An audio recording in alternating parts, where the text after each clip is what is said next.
जाएगा। अब अभी पूजा करिए पूजा। मोए सिगा पंजाबी मोए। Hi ma'am, haribo. Welcome back to my channel. Mayam ay asi se ay yaoshang gi shopping to wa chatli yaoshang se swai da di kumaina celebrate tawi haibada akoi gi what moi siga Punjabi moi swai north side da holika dehen haibadu maina celebrate tawi ko yaoshang akoi gi na yaoshang mei thap do ko maina a side ta moi na shen ready to na thami to hayengi yaoshang gi color khara rang khara leiru ge tawre ba market ta so mayam ai ready hoizare ai khongut apat sandal apat pa se ona tongjarage tongna cha ai quarter sing si de yong oina lei mayam thajabado lei se phajana satchare jabna lore rose phajaba amasu satli du rose sa kai ba loi ri adu kyam kyawre yong ko nang chu nusi bana lili gay phajaba lei mayam jaba kusum sit phajra yang mayam jalai se gaming ko bai phangge sanari mayam sale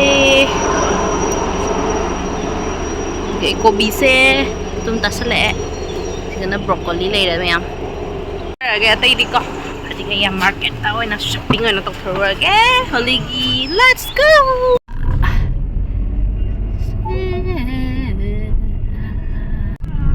Sila KP school, Kendra Vidyalay school ni se.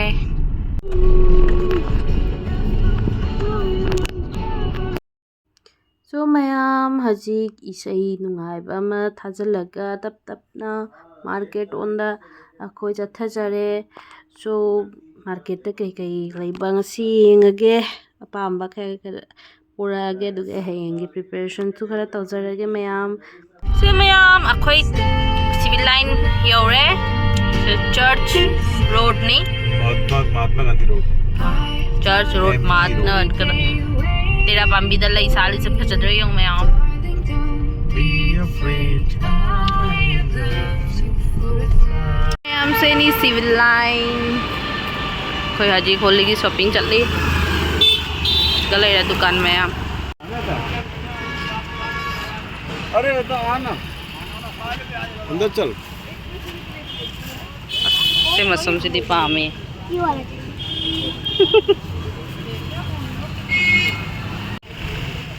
चल बड़ा वाला है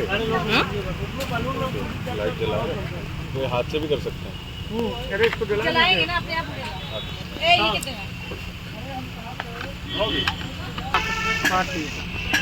mayam holi gi di phajaba marks phajaba mayam leiramme adugedi as ichanupi na sem select tawjare ai hadi week ama try tawge tawi mayam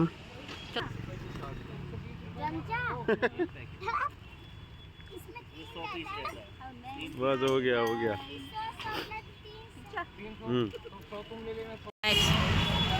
तेरे पास था उसमें दे लो mummy ये light वाला भी है लाइट वाला है इसका तो मैम सिगे फजब टी-शर्ट मैम लेरमे होली की सेपरेटली का हजिकी दुकान दुगी माई दुकान है सिगा दो आई टी-शर्ट खै येंगे दुगी कलरफुल मचू मैम सु लेरमे सो मैम अखोय शॉपिंग चलो रे कम हन्नबा तौरे मैम संदा तासले हजि युम हनबगी लंबी दा लेरे को अदुगैदि हयेंग से को अतै मोय होली नुमित से होली साना ना युम कोइना को अचाबोट कया चानाई अदो होली की शॉपिंग लोइजरे खले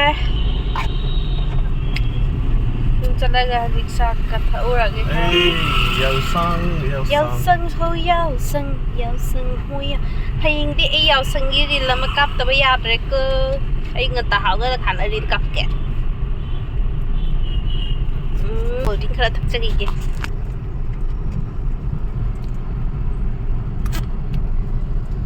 cheers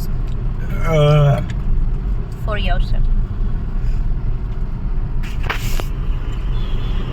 inakta ꯚꯥꯕꯤ ꯑꯃꯒꯤ ꯌꯨꯝꯗ ꯃꯆꯥꯅꯨꯄꯤꯒꯤ ꯕꯥꯔꯗꯦ ꯀꯧꯔꯛꯑꯦꯕꯀꯣ ꯑꯗꯨꯒ ꯂꯥꯛꯄꯅꯦꯕꯀꯣ ꯃꯣꯏꯁꯦ ꯄꯣꯁꯇꯤꯡꯁꯨ ꯂꯥꯛꯑꯦ ꯃꯣꯏꯒꯤ ꯑꯗꯣ ꯃꯣꯏ ꯍꯧꯖꯤꯛ ꯄꯟꯖꯥꯕ ꯆꯠꯈ꯭ꯔꯅꯤ ꯑꯗꯣ ꯏꯟꯚꯥꯏꯠ ꯇꯧꯔꯛꯄ ꯑꯗꯣ ꯉꯥꯛꯇꯪ ꯆꯪꯉꯝꯃꯦ ꯑꯉꯥꯡꯁꯤꯡ ꯐꯖꯅ ꯁꯤꯗ ꯑꯦꯟꯖꯣꯏ ꯖꯒꯣꯏ ꯁꯥ ꯂꯩꯔꯝꯃꯦꯀꯣ ꯑꯗꯣ ꯌꯦꯡꯉꯁꯤ ꯃꯌꯥꯝ ꯃꯣꯏ ꯄꯥꯔꯇꯤꯁꯦ ꯃꯣꯏ ꯀꯦꯛ ꯆꯥꯅꯕ ꯊꯛꯅꯕ ꯂꯣꯏꯔꯦ ꯑꯗꯨꯒ ꯍꯧꯖꯤꯛ ꯃꯣꯏ ꯐꯖꯅ ꯍꯧꯖꯤꯛ ꯖꯒꯣꯏ ꯁꯥꯗꯔꯤ ꯃꯣꯏ पार्टी से जगोई वाट पे याद है को Welcome back to my channel. देखिए ये लड़की लोग क्या कर रहे हैं. She is जश्मिता. बहुत प्यारी लड़की है. बोलो हाय मैम बोलो. Hi ma'am. She is from Mysore. Ooty Ooty Ooty Ooty Ooty. Yes, she is. अब ये मणिपुरी बोलेगी बोलो. Hi मैम नुंगाई बोलो. Hi मैम नुंगाई बोलो. इधर देखे बोलो. Hi ma'am. Hi मैम नुंगाई बोलो. Hi ma'am. बोलो ना. I am Sachi. I am Sachi. I Sachi.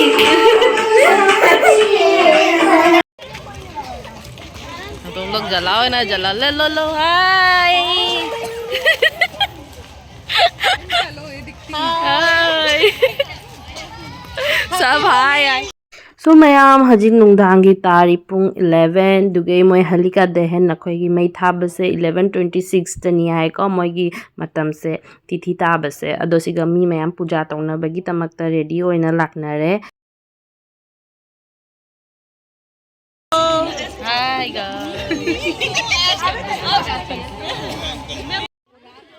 दो अखोइसु भाभी मैम इनाक्ता लेबा भाभी फ्रेंड्स सिंगा होलिका दहन दो येंबा चटली मैम दो अखोई यूमदो याम मिस तौरी अखोई जावसंग मै थाबदो को यामना मिस तौरी सिगा मोय सुमाइन तौना उवा खरा कइनो तौरगा सुमाइन तौना होलिका दहन गी रेडी तौना रेडी होइना थंबीरे दो हजिक अहन अमना मै थारानी को अहन बसे दुमाइन तौना मोय नियम ले अदुगा होल मोय मैदुगा कोकोनट अदुगे सिंदूर केका सुमाइ चाइरगा अदुगे अखोई चना अनौबदो असंगबदो अदुसु थाई मोय खंदे मोय नियमदा मोय रिचुअल सुमाइन तवेको मैम सुमाइन तौना मै थाबसे हौरे दो हरि बोला जी हरि हाइना अखोई यावसंग से हौजरे